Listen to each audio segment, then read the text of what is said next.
Tonight on 7 Eyewitness News at 5:30, ECMC still recovering after a cyber attack that compromised its computer system a couple of weeks ago. Also, what aging lead pipes here in western New York means now for our drinking water. And the Seneca Nation celebrating a 175-year-old treaty preserving territories here in western New York. Now with 7 First Alert weather. This is 7 Eyewitness News at 5:30. A week ago today, a massive computer virus known as WannaCry hit hundreds of thousands of computers all over the world. Today, we're learning nearly all of those computers were running a version of Windows 7. Then, before that happened, the Erie County Medical Center here in town had its own system meltdown.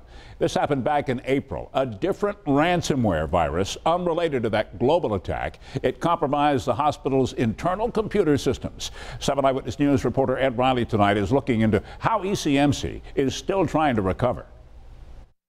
You're never 100% safe from a cyber attack, and I think that's what has been a lesson for the community. This was not only an attack on ECMC, this was an attack on our community. In early April, the Erie County Medical Center was under cyber attack. The hospital was forced to shut down its computer system after a ransomware virus took control and held the hospital hostage for tens of thousands of dollars.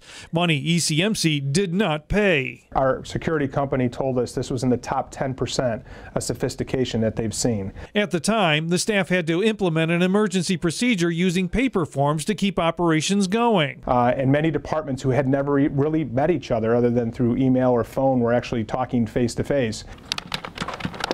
Luckily, ECMC had uninfected backups. Clinical systems are now back online, but technicians are still making some final repairs. We're not necessarily interconnected to everything just yet. We're trying to make sure that our system is hardened. Officials say what happened here should be a warning to all businesses and medical institutions. The companies really have to try to test their systems if it does go down, because you're never going to be 100% secure. Ransomware gets into computer networks through email. ECMC's virus was not the same one that caused worldwide problems recently, but the hospital is making sure it is protected for the future. So we're going to have to change some behaviors. We're going to have very long passwords. No patient information was compromised, but the total cost of the cyber attack is still being calculated, and data collected on paper forms now has to be verified as it's put back into the computer system. With everyday life becoming more computerized, experts worry that future cyber attacks could even end up affecting things like your car. More on that at 6 o'clock. In Buffalo, Ed Riley, 7 Eyewitness News.